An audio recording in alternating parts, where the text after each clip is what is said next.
प्रशांत किशोर एक ऐसा नाम जिन्होंने भारत की राजनीति में राजनीति की रणनीति के प्रकल्प को प्रोजेक्ट किया और एक सफल रणनीतिकार के रूप में जिन्होंने अपनी प्रतिष्ठा बनाई, अपना मुकाम बनाया, अपनी पहचान बनाई और अब वो राजनीति के क्षेत्र में है। अब सवाल तो सबसे बड़ा यही उठता है कि जो व्यक्ति चुनावी रणनीतिकार के रूप में 2, 5, 10 करोड़ नहीं सैकड़ों करोड़ों के डील करता हो, भला उसे राजनीति में इतनी पैदल यात्राएं निकालने की, इतनी मशक्कत करने की, 1 to 1 जनता के बीच में संवाद करने की जरूरत क्या थी? भाई, जो व्यक्ति इतना प्रतिष्ठित हो गया है उसको तो हर चुनाव में पार्टियां उसके लिए तैयार हैं, क्योंकि चुनावी रणनीति में प्रशांत किशोर की भूमिका कहीं ना कहीं ऐसी हो गई थी कि वो जिसका हाथ पकड़ लेते थे। कुछ अपवादों को छोड़कर, कुछ अपवाद होते हैं कि जहां व्यक्ति सफल नहीं होता, लेकिन अधिकांश क्षेत्रों में प्रशांत किशोर ने जिन राजनीतिक दलों का हाथ पकड़ा वो उनको उनके मुकाम तक लेकर के आ गए। और किस पार्टी के साथ उन्होंने काम नहीं किया? देश की नामचीन पार्टियां, बड़े बड़े ब्रांडों के साथ उन्होंने काम किया। वो प्रशांत किशोर जो सैकड़ों करोड़ों रुपए कमा सकते थे, उन्होंने अपना धंधा छोड़ा, अपना रोजगार छोड़ा। वो बिहार की राजनीति में पांव पांव चलकर एक एक गांव जाकर के लोगों के साथ अपने आप को कनेक्ट कर रहे हैं। सवाल यह उठता है कि हाथ पकड़ करके चुनाव जिताने वाला व्यक्ति क्या खुद राजनीति के मैदान में सिकंदर बन सकता है? यह सवाल है और इस सवाल का जवाब जानने के लिए आपको प्रशांत किशोर की जो ये राजनीति है जिसमें वो लोगों से संवाद करते हैं, जिस अंदाज में संवाद करते हैं, उसको जानना, उसको समझना जरूरी है। और जब उस संवाद की झलक आप देखते हैं, उसका अंदाज आप देखते हैं कि प्रशांत किशोर कहीं जल्दबाजी में नहीं है, लोगों से कहीं वोट नहीं मांगते, किसी को खरा खोटा भी नहीं कहते। राजनीति में तो ये एक मापदंड माना जाता है कि आप अपने आप को स्थापित तब कर पाओगे जब आप अपने प्रतिस्पर्धियों को लोगों के सामने खोटा साबित कर पाओगे, उनको नाकारा साबित कर पाओगे, उनको नाकाम साबित कर पाओगे। मजे की बात यह है कि प्रशांत किशोर राजनीतिक पार्टियों को कटघरे में खड़ा नहीं करते। और इससे भी बड़े मजे की बात यह है कि वो जनता के सामने खड़े होते हैं और जनता को आरोपों के कटघरे में खड़ा करते हैं। जनता को कहते हैं कि क्या आपने कभी अपने बच्चों की शिक्षा के लिए वोट दिया? क्या आपने अपने क्षेत्र में इंडस्ट्रीज आए, रोजगार बढ़े, इसके लिए आपने वोट दिया? अच्छी एजुकेशन, अच्छी इंडस्ट्री, अच्छी स्वास्थ्य सुविधा, क्या आपने इनके लिए कभी वोट दिया? आपने 4 किलो अनाज के लिए वोट दिया? आपने जाति के आधार पर वोट दिया कि यह हमारी जाति का है? आपने गांव की नालियों, सड़कों, उनके लिए वोट दिया? और अब आप अगर किसी भी राजनीतिक पार्टी को दोषी ठहरा रहे हैं तो ये आपका दोष है, क्योंकि आपने अपने विकास के लिए, अपने बच्चों के विकास के लिए वोट ही नहीं दिया। बड़े साफ शब्दों में, चूंकि प्रशांत किशोर बिहार के हैं तो बिहार की जो बोली है, देखिए किसी भी प्रदेश की बोली, और जब आप उस बोली में बात करते हैं तो गांव की जो जनता है वो सीधा कनेक्ट होती है। है, क्योंकि बोली से बड़ा भावनात्मक संबंध है। और प्रशांत किशोर की वेशभूषा भी वही है, बिल्कुल गमछा लगा करके, जो गांव की एकदम वेशभूषा है। सबसे बड़ी बात वो ये भी कहते हैं कि मैं बिहार का बेटा, मैं चुनावी रणनीति का काम करता था और ईश्वर की कृपा से मैंने जिस राजनीतिक पार्टी का हाथ पकड़ा उसको जिता दिया। और मैं 2, 5, 10, 20 करोड़ नहीं लेता था, मैं सैकड़ों करोड़ लेता था। तो जब मुझे यह समझ में आया कि अगर मैं राजनीतिक पार्टियों को जिता सकता हूं उनका हाथ पकड़ करके, तो क्या मैं बिहार की जनता को नहीं जिता सकता? सबसे बड़ा भावनात्मक जो उनका स्लोगन आप समझ लीजिए, जो जनता के दिलों में सीधा उतरता है कि जो व्यक्ति सैकड़ों करोड़ रुपए कमा सकता था, वो बिहार की गली गली में, गांव गांव में घूम रहा है। और सबसे बड़ी बात, मजे की बात, वोट नहीं मांग रहा, वोट की तो बात ही नहीं कर रहा, बल्कि यह कह रहा है कि मेरा भी क्या विश्वास कि आप मुझे वोट दें और मैं उसमें सफल हो जाऊं।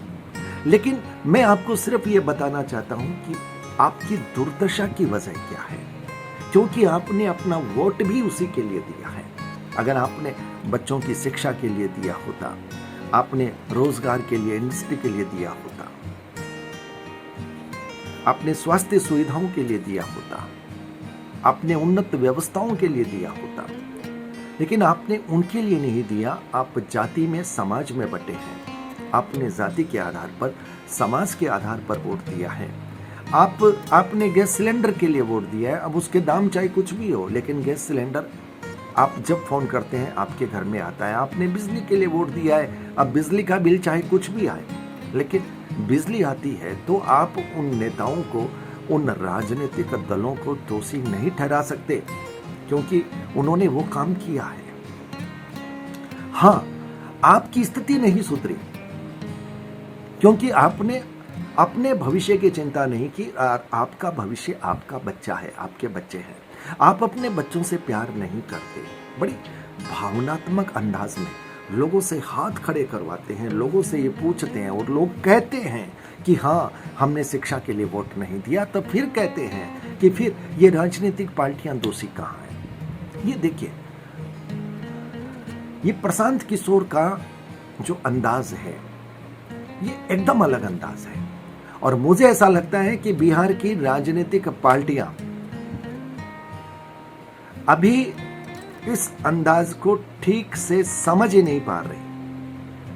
प्रशांत किशोर बड़े शांत अंदाज में, बिना किसी जल्दबाजी के, लेकिन बड़े ठोस अंदाज में अपना काम कर रहे हैं। जो व्यक्ति दूसरों को जिता सकता है, वो व्यक्ति खुद भी जीत सकता है। ऐसा नहीं होता, कई बार हम ये कहते हैं कि कुछ लोग किंग नहीं बन सकते, लेकिन किंग मेकर बनते हैं, ये बात कही जाती है। लेकिन ये बात प्रशांत किशोर की रणनीति, जो वो अपनी राजनीति को जमाने में कर रहे हैं, कोई जल्दबाजी नहीं, कोई हड़बड़ाहट नहीं, कोई वोट का गेम प्लान नहीं, कोई आडंबर नहीं, कोई दिखावा नहीं, और भीड़ जबरदस्त। गांव की भीड़, जिसके साथ अगर हुजुम के साथ चलती हुई दिखे। गांव के लोग अगर प्रशांत किशोर को इतना जान रहे हैं, तो शहर के लोग तो, कस्बे के लोग तो निश्चित रूप से जान रहे हैं, क्योंकि चर्चित नाम है। और कुछ ऐसी सफलताएं प्रशांत किशोर के नाम हैं जो अचंभित करने वाली है। बंगाल में अभी जो 2019 का चुनाव था, उसमें बंगाल की राजनीति के परिप्रेक्ष्य में बिल्कुल ऐसा लग रहा था कि यहां प्रशांत किशोर हार जाएंगे, लेकिन प्रशांत किशोर कॉन्फिडेंट थे, 100% कॉन्फिडेंट थे कि वो ममता को जिता कर ही लाएंगे, और वो ही हुआ। तो रणनीति उनकी बेमिसाल, और राजनीति का जो उनका खुद का अंदाज है, मुझे वो बेमिसाल लग रहा है। और आज का वीडियो मैं इसलिए बना रहा हूं, मैं ये कह रहा हूं कि 2024 के परिप्रेक्ष्य में, लोकसभा चुनाव के परिप्रेक्ष्य में, मुझे नहीं मालूम प्रशांत किशोर अपने उम्मीदवार खड़ा कर रहे हैं, नहीं कर रहे। हो सकता है वो साल 2 साल और वेट करें, अपनी ज़मीन को और मजबूत करें, क्योंकि जो उनका अंदाज मुझे दिख रहा है वो धीरे धीरे सदे सदे कदमों के साथ अपने आप को आगे बढ़ाने की कोशिश कर रहे हैं। लेकिन मुझे ये स्पष्ट लगता है कि बिहार की राजनीति में प्रशांत किशोर आने वाले दिनों के लिए कुछ बड़ा खेल कर सकते हैं, और हो सकता है जेडीयू, आरजेडी, बीजेपी, कांग्रेस इस मामले में इतनी गंभीर नहीं दिख रही, ये गंभीर दिख नहीं रही, लेकिन प्रशांत किशोर बड़े सधे कदमों के साथ एक एक पांव चल करके वो जनता के दिलों में कहीं उतर रहे हैं, और अंदाज बहुत साफ है, क्योंकि जनता के मन में एक बात बहुत स्पष्ट है कि बिहार का बेटा है, सैकड़ों करोड़ों रुपए कमा करके आया है, चाहता तो और कमा सकता था, लेकिन उसने अपना रोजगार छोड़ा है। तो ये बच्चा पैसा कमाने के लिए तो राजनीति में नहीं आया, क्योंकि पैसा कमाया है ये सही है, लेकिन पैसा उड़ाने वाला आडंबर, पाखंड, दिखावा वो 1% नहीं लग रहा, और न घमंड लग रहा है। प्रशांत किशोर की न तो चाल में घमंड है, न अंदाज में घमंड है, वही अंदाज बिल्कुल जिसमें बिल्कुल गांव का बिहारी बोलता हुआ दिखता है। ये प्रशांत किशोर की सबसे बड़ी खासियत है। दूसरी सबसे बड़ी खासियत कि वो राजनीति कर रहे हैं, लेकिन जनता के मन में कहीं ऐसा नहीं दे रहे कि आप अगर मुझ पर यकीन करोगे तो मैं आपके लिए यह कर दूंगा। किसी भी पार्टी को नहीं कोस रहे, वो जनता के माथे पर ही ठीकरा फोड़ रहे हैं, और ये बड़ी बहादुर बात है। दूसरे दल के नेता प्रतिस्पर्धी पार्टियों को कोसते हैं, जनता के प्रति सहानुभूति दिखाते हैं। प्रशांत किशोर एकदम उलट, जनता को आरोपों के कटघरे में सीधा खड़ा कर रहे हैं। वो कह रहे हैं कि गुनाह आपने किया है, दोषी आप हो, आपने अपने बच्चों की चिंता नहीं की, आपने ये नहीं सोचा कि आपके लिए यहाँ अच्छी स्कूल होनी चाहिए, आपके बच्चे अच्छे पढ़ने चाहिए, आप अपने बच्चों की केयर नहीं करते, आपको ये पता नहीं है कि स्कूल का वक्त है, और अभी इस वक्त इस सभा में इतने बच्चे यहाँ पर हैं, बच्चों का यहाँ क्या काम, और आपको इस बात की परवाह क्यों नहीं कि आपके बच्चे स्कूल में क्यों नहीं है, यहाँ पर क्यों है। सीधा खरा खरा, कहीं कोई इस बात का एहसास नहीं कि मुझे जनता से वोट लेने हैं तो मुझे जनता को सर माथे पर उठाना है, मुझे जनता की वर्दावली गानी है, बिल्कुल नहीं। और यही अंदाज प्रशांत का बिहार में बहुत बड़ा करने वाला है। मैं फिर यह कह रहा हूं कि राजनीतिक दलों को जिसकी भनक नहीं है, ये राजनीतिक दल आपस में बीजेपी, आरजेडी, जेडीयू से निपटने की सोच रही है, आरजेडी, जेडीयू बीजेपी से निपटने की सोच रहे हैं, इधर इंडिया गठबंधन है, उधर ये है, ये कोई मैटर ही नहीं है। मुझे ऐसा लगता है कि प्रशांत किशोर बिहार की राजनीति में बहुत बड़ा प्लान कर रहे हैं, और ये गेम चेंजर बन सकते हैं। देखिए, किसी भी व्यक्ति की शब्दावली, उसके चेहरे के एक्सप्रेशन और अभिव्यक्ति में उसका कॉन्फिडेंस, उसका अंदाज, ये बनता है जो जनता के मन में उसकी छवि क्रिएट कर देता है। सबसे जो बड़ा प्लस पॉइंट है कि प्रशांत किशोर एक सफल व्यक्ति, बिहार का एक सफल बेटा, जनता के बीच में, और सफल व्यक्ति के साथ हर कोई खड़ा रहना चाहता है, लेकिन वो ठेठ बिहार के अंदाज में, बिहारी के अंदाज में, गांव के अंदाज में जनता से सीधा कनेक्ट करता हुआ, सैकड़ों करोड़ रुपए कमा करके भी जिस व्यक्ति के मन में कहीं अहम नहीं, कहीं घमंड नहीं, कहीं ऐसा लाव लश्कर नहीं, कहीं ऐसा दिखावा पाखंड नहीं, कहीं आश्वासनों की सौगात नहीं, कहीं दूसरे राजनीतिक दलों पर आरोपों की बौछार नहीं, अपना स्ट्रेट गेम बिल्कुल नब्ज पकड़ने की कोशिश, जनता की जमीन से जुड़ी हुई बात करने की कोशिश और जनता को ये बताने की कोशिश, ऐसा लगता है जैसे कोई टीचर अपने विद्यार्थियों को पढ़ा रहा है कि तुम बार बार फेल क्यों हो रहे हो, वजह क्या है। और ये वही विद्यार्थी हैं जो दक्षिणा देंगे, वोट देंगे, लेकिन मास्टर है वो बिल्कुल डंडे की जोर पर चोट के साथ कह रहा है कि तुमने यहां गलती की है, पहले इस गलती को सुधारो। तुम चाहे किसी और मास्टर से पढ़ लो, मेरे पास मत आओ, लेकिन तुम इस गलती को सुधारो। तुम्हारा जो देखने का नजरिया है, तुम्हारा जो सोचने का नजरिया है, उसे ठीक करो। तुम्हारी ये दुर्दशा क्यों है? अपनी दुर्दशा के जिम्मेदार तुम हो, तुम किसी और को कोसो मत। तुमने ये वोट जिसके लिए दिया है वो तुमको मिला है, तुमने अपने बच्चों की चिंता नहीं की, और बच्चे तुम्हारा भविष्य है, तुमने अपने भविष्य की चिंता नहीं की, इसके जिम्मेदार तुम हो।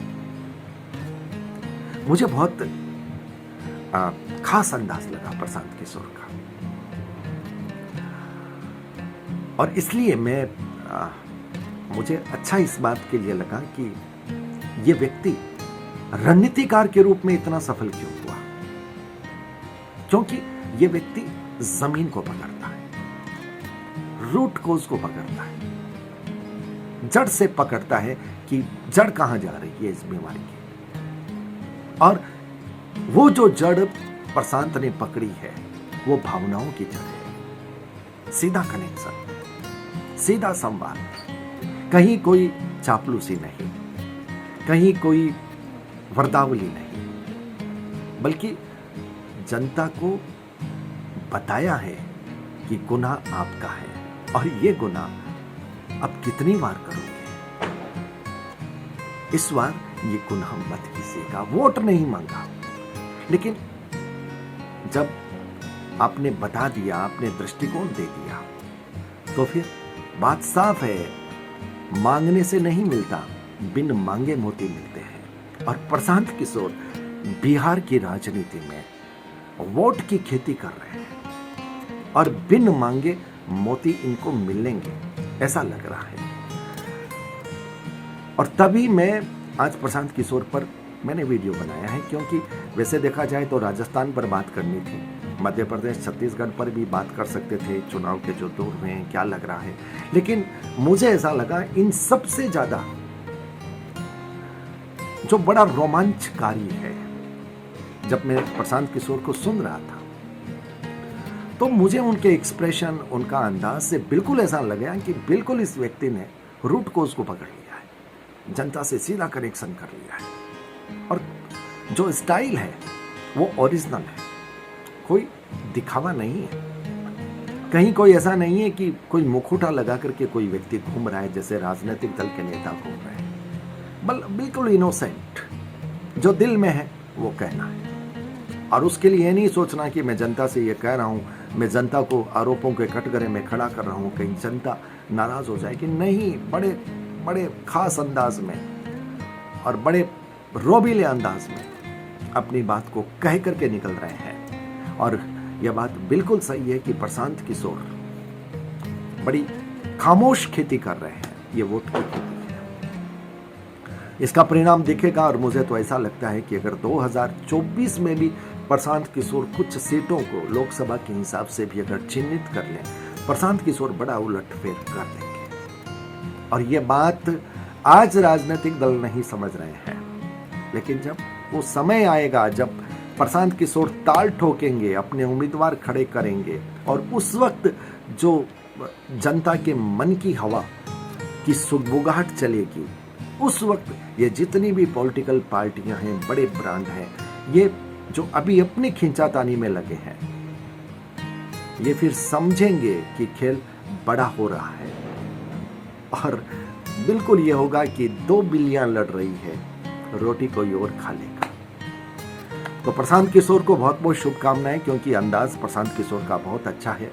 और ऐसे व्यक्ति जब राजनीति में आते हैं तो निश्चित रूप से जनता का भला होता है। क्योंकि अब आप ये कहिएगा कि अरविंद केजरीवाल भी आए थे। अरविंद केजरीवाल ने तो बड़ा वो किया था, बड़ा दिखावा था, अन्ना जी का इस्तेमाल था।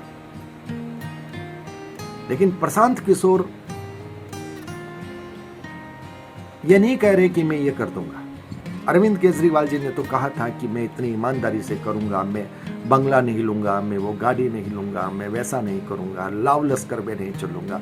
जो उन्होंने कहा था नहीं करूंगा वो कर रहे हैं। प्रशांत किशोर कुछ भी नहीं कह रहे। और मुझे यकीन है प्रशांत किशोर कोई दिखावा नहीं करेंगे, क्योंकि जिस व्यक्ति के पास इतने करोड़ों रुपए और बिल्कुल ये कहूं कि ताल ठोक करके कमाए हुए हैं, उसके बाद भी जो व्यक्ति इतना संजीदा है, इतनी सादगी से अपने आप को प्रस्तुत कर रहा है, उस व्यक्ति को रुपयों के प्रति मोह नहीं है। अगर रुपयों के प्रति प्रशांत किशोर का खिंचाव होता तो 2 साल में प्रशांत किशोर ने सैकड़ों करोड़ रुपए और कमा लिए होते। इसलिए बिहार के लिए अच्छा संकेत है। और सच मानिए प्रशांत किशोर को शुभकामनाएं देने का मन है कि आप सधे कदमों के साथ आगे बढ़िए, क्योंकि जो आपका अंदाज है, आप अपने दिल की आवाज की बात को बोल रहे हैं। और बिहार की जनता, गांव के लोग आपके साथ जिस रूप में जुड़ रहे हैं, ये आने वाले भविष्य के लिए बहुत साफ संकेत है। बिहार में कुछ अच्छा होने का लग रहा है। और प्रशांत किशोर बहुत सधे कदमों के साथ बिहार में वोटों की बड़ी खेती कर रहे हैं। आज के वीडियो का कैप्शन, हेडिंग और जो मन की बात है वो आप यही समझिए। वीडियो आपको कैसा लगा आप बताइएगा। मैंने प्रशांत किशोर के 2-3 वीडियो देखे और मुझे लगा कि अब इस पर बोलना चाहिए। मैंने ये कोशिश नहीं की कि मैं प्रशांत किशोर जी के और वीडियो देखूं, क्योंकि 2-3 वीडियो में ही जो अंतरात्मा की आवाज़ है वो खुल करके सामने आ रही है। और उसके आधार पर आपके मन की अंतरात्मा को बोलने के लिए बड़ा कंटेंट मिल रहा है। कुछ बनाना नहीं पड़ रहा, अपने आप मन से निकल रहा है। बहुत बहुत शुभकामनाएं। वीडियो को लाइक, शेयर और चैनल को सब्सक्राइब करने की जिम्मेदारी आप पर छोड़ता हूं। अच्छा लग रहा है, ऐसा लग रहा है कि बिहार के दिन फिरने वाले हैं। वाकई में अच्छे दिन आने वाले हैं। बहुत बहुत आभार। नमस्कार।